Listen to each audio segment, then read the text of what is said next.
If you ever thought about getting into acting, this video is your sign. Hey, if we haven't met yet, my name is Busy. I'm from Toronto, Canada, and I'm currently figuring life out in my 30s. So in today's episode, I'm going to talk about my journey of starting an acting career in my 30s. Is starting an acting career in your 30s too late? Let's talk about it. By the end of this video, I'm going to answer that question, and I'm also going to reveal how many jobs I auditioned for and how many I actually booked. But first, let me tell you about how I started.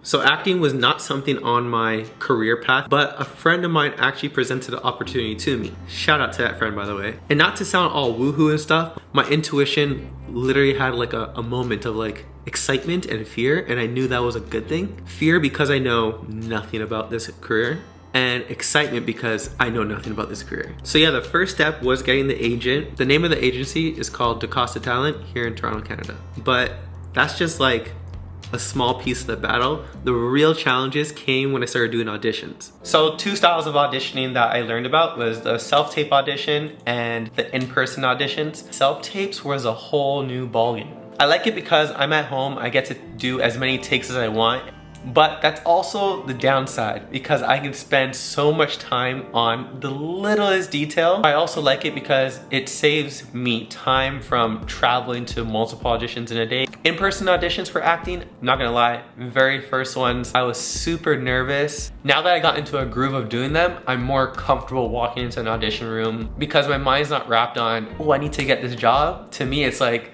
oh, this is just practice. I'm just getting my reps in right now. What I will say about the in-person auditions that I love the most is that it's just in the moment. I'm going off of my impulses, trusting my instincts, and I feel like I get direct feedback, even if they're not saying anything to me verbally, the casting people and stuff like that.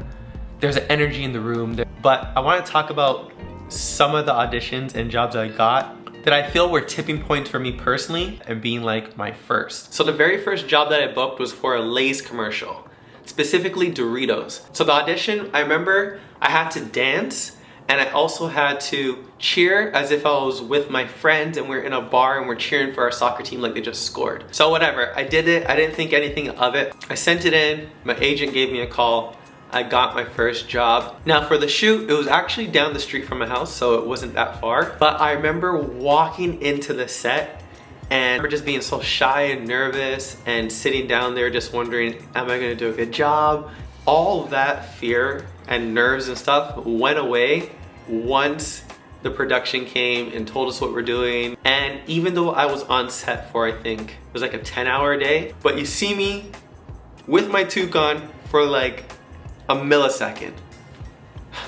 That experience really lit a fire under me where I was like, oh wait, I can really see myself doing this long term and I want to continue pushing. But even though this was my first job, there was 3 more that I want to talk about. My very first speaking role in a commercial was for a company called PointsBet. Oh my gosh, I was so nervous for this, but the director and the people on set made me once again feel so comfortable. Even though I was messing up a bunch of takes, guidance from the director and his patience helped me get more comfortable where I was able to execute it for what they want. And this was the first commercial where people I knew actually saw it. Like, yo, I saw you in a commercial. And I was like, wait, that's crazy. So that one lit a fire under my ass where I was like, oh, I wanna get better at dialogue. But these next 2 jobs, oh my goodness. My very first international commercial.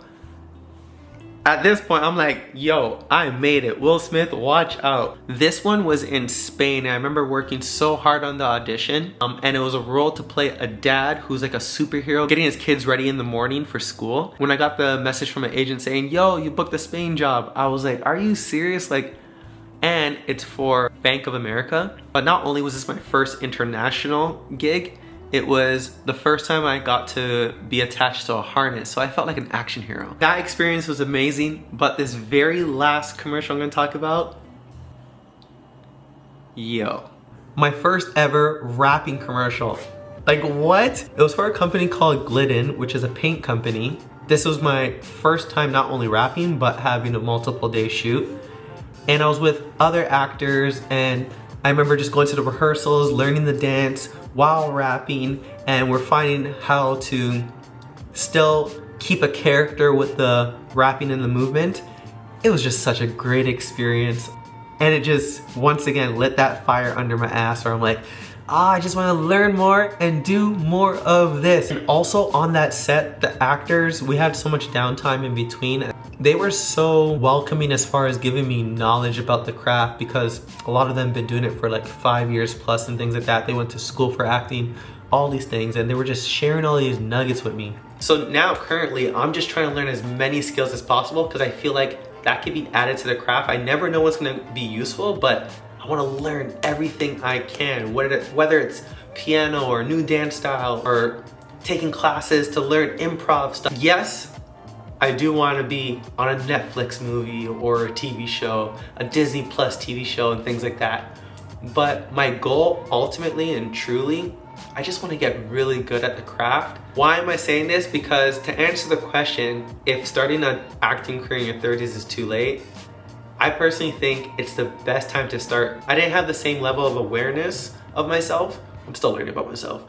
But I feel like my mindset is a lot stronger to take the rejection that comes with doing auditions, to be more professional, so many different things. And I feel like if I started younger, it would have been a lot messier, if you get what I mean. So starting now, I think, is a perfect time for me. And who knows? Let's say I never get into a movie or a TV show and stuff like that. I'm just happy that I'm trying something new and I'm really going for it. But besides that, 3 things I feel I really took away from the process so far. I'm gonna reveal my stats in a second. 1, it's not about me, it's about the art. So if they do choose me for something, I'm meant to be there. And if they don't choose me for something, it's meant for someone else who fits that project better. And that's a win for everyone. 2, I'm never gonna reach a point where I'm fully like, oh yeah, I know exactly what I'm doing with the acting, but I could always get better, and I'm just striving for that process. And then the 3rd thing is just trusting my instincts and my gut and making choices from there. And lastly, let's talk about the stats. So my first year, I did about 63 auditions, got 25 callbacks, and booked a total of 14 jobs. To me, I'm so lucky to feel that I had a very good first year. It confirms to me that there's something here I need to discover and keep pushing forward with. Anyways, the algorithm thinks you might like these videos next. Until next time.